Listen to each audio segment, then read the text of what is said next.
Hi Cancer, welcome to your quantum reading with me, Jocelyn, the Quantum Queen. This is for Cancer, Sun, Moon, or Rising, and as always, welcome to my cross watchers. Cross watcher, you could be dealing with a Cancer, and the message could be for you, so feel free to take it however it resonates with you and your situation. Keep in mind that these are general and timeless readings. And if you guys are wanting to book a one-on-one, my website information is down below in the description box. Just go ahead and subscribe to my website, and that way you'll get a nice, simple email notification whenever my availability opens back up. And what else do I want to say? Oh, thank you guys so much for liking, subscribing, for all the ways that you have supported the channel. I appreciate you guys so freaking much. All right. Let's see, Cancer, what's going on for you? I was picking up on some stuff before your reading, but I always like to see if the cards confirm it, because I'm like, I don't know, like sometimes that could be anything. So we'll see. Too many cards. Actually, that was perfect. I just caught that in perfect time. First card that popped out on top there is Alethea, Truth. I know I wrote on these. That's probably horrible, but that's my own energy. So, truth. That you're seeing about a person, about who they really are. And that's actually perfect. That's why I was like, oh my gosh. Because I was getting the sense that you're like seeing beyond someone's grandiose image. Like you're kind of catching some glimpses into like who they really are, based off of like how compassionate or loving they are, how truly they are. And that's why their grandiose image might actually be kind of like, it's a bit duplicitous. And all of us have this. Like, this isn't in any way to talk down to certain people. It's about like, everyone has shadow. Why? Because we're all in some way ingesting toxins. Like, it's kind of unavoidable because they're in the air. Like, sorry to sound all disappointing or negative, but it's on the food. It's in a lot of stuff. It's chemicals in the air. And so that's why I do a lot of like fasting and herbs, because you have to clear out the energy every once in a while. So let's dive in here, okay?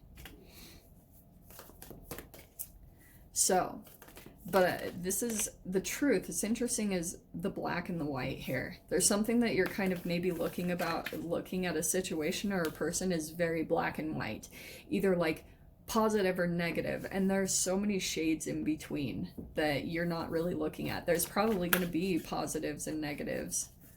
Okay, we're going to take that because we have the eternal child. Okay, and I'm going to take that one too. And the gem. K.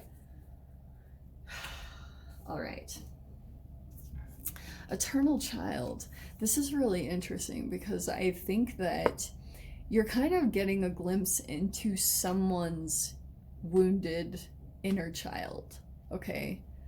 And this is why I was saying like truth, like seeing beyond the surface kind of tangible 3D particle-based layer of a human and seeing like penetrating deep into the core. Like what's going on underneath the surface there? Because even though there might be I just keep getting like perfection. Like perfection. Everything has to be perfect. Perfect image, perfect this. It's like, I don't know if this is someone that you know in your environment. I have no idea, or if this is you. But it's really interesting that the creator is coming out, because the creator is kind of like it's like a crazy artist, you know, like someone who kind of is, this isn't even totally accurate, but I'm getting these really extreme opposites for some reason in this reading. It's kind of like someone is very perfect and the gem, that's kind of what I'm getting is the gem. It's like someone's super like shiny on the surface, and someone else here in the mix is kind of like the crazy, like don't care if my hair is this way. And maybe that's the polar opposite of you, Cancer. You know what I mean? That could be something going on with you, is kind of like you have like two very opposites of your sign, where like you can be very put together and then just not care at other times. But it could be that you're only like allowing people to see kind of the shinier side of you, and you're like missing the creative element in some way. I don't know why I'm saying that, and maybe that's not even accurate, but that's what I just heard, so I have to say it. Okay. So. Oh, lovely. Okay, we have the sun. That's beautiful. Lots of people have been getting the sun lately. That's really good. So, positivity. Also, the other thing I'm going to say is go freaking entangle with the sunrise and the sunset, okay? No matter what. Make that your intention for this week, because it's going to up level you. It's going to elevate something. It also might give you some creative ideas, because I feel as though, yeah, you're like seeking truth. The other side of this is like you're trying to seek a truth about maybe a person or a situation, and maybe it's even about yourself, because you might be seeing something about like someone else, because we have the Hermit card, maybe a Virgo in the mix here. But there's someone that, see the laptop here?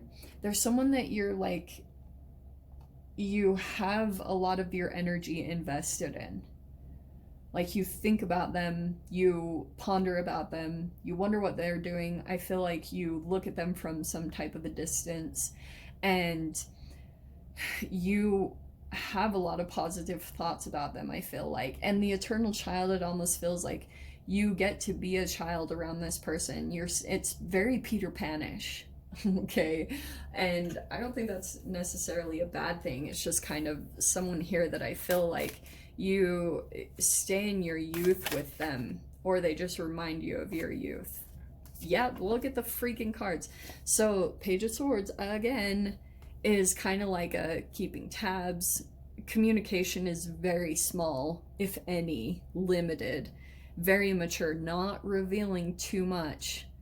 It's like a surface level, and probably because of some vulnerability, because if we're going to talk about the eternal child, this is a very youthful energy, and it doesn't have to be someone young. It could be, but it's kind of like there's a lot of holding back because of a lot of vulnerabilities. That's why I was talking about looking at the eternal child inside.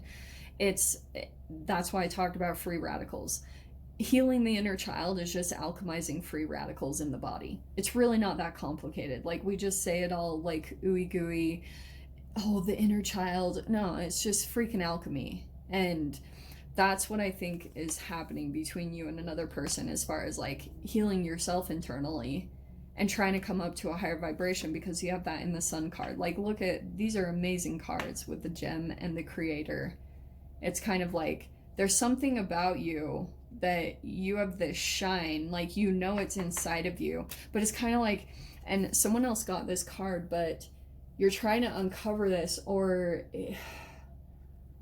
you could be in some type of a situation where you're like trying to stand out, or you're just trying to shine. It's shining amongst kind of energies where like this is being covered up. Whether that's actually physically happening in your environment, like maybe you're a scapegoat in a family type of a deal, and you've got all this internal light, and it's just been kind of like covered up with abuse and negativity and toxicity, and you're trying to like get back to that point and letting it shine, and it will probably be through your creative endeavor, like straight up. And look what's coming in. We have 10 of Pentacles. So money, abundance, stability, big time. Let's see what else comes out. All right, 7 of Cups. Okay, this is perfect, because 7 of Cups, yes, general tarot terms, it can be choices that you're making, but I'm actually viewing that this is about a particular person. You're trying to figure out who they are.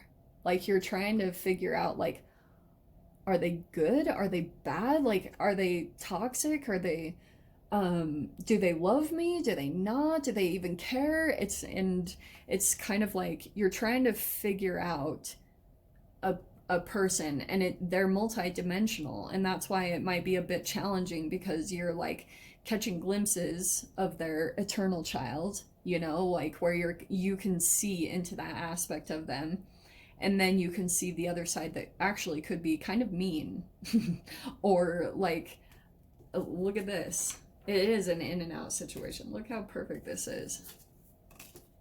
You guys have a very interesting relationship because we have the Knight of Wands. So when you two come together, it's like dynamic. It's very like the passion and creativity is there.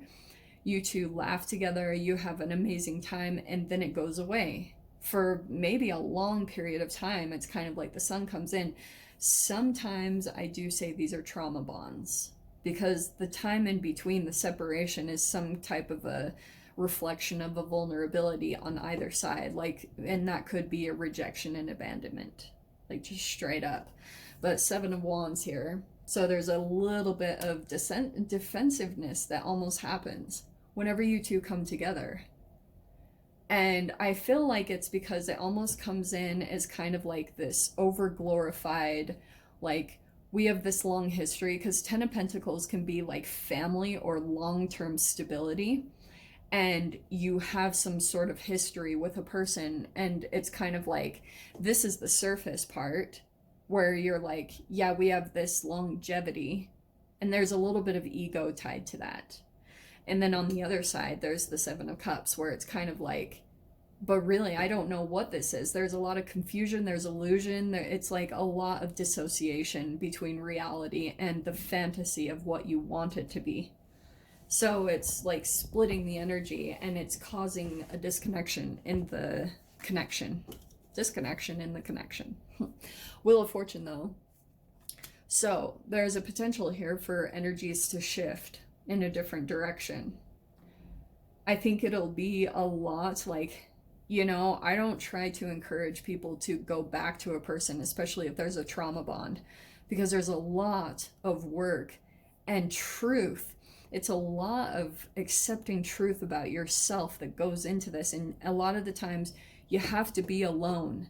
Like if you're trying to break codependencies, I'm telling you guys, you do have to be alone or on your own for however long. I don't want to put a time period on it. I've heard people say like 6 months, but people should know intuitively. But you have to understand, like, if genetically, if there's something kind of chemically in your genetics, in your DNA, that causes you to have like attachment issues, like abandonment stuff, it takes quite a bit of freaking work and alchemization on your own for the thing to happen. And it takes, I'll tell you guys, a lot of self-discipline. It's not very enjoyable, but there's also a high reward by the universe if you do it. It's a double-edged sword, you know.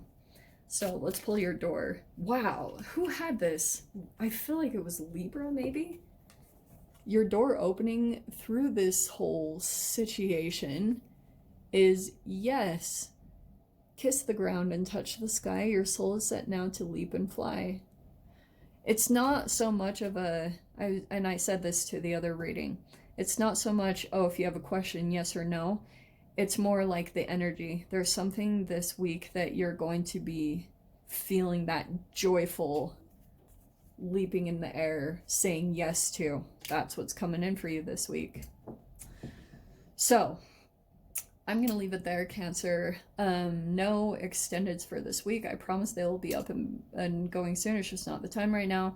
But I'm sending you guys so much love, wishing you all the very best, and I'll see you in your next reading. Take care.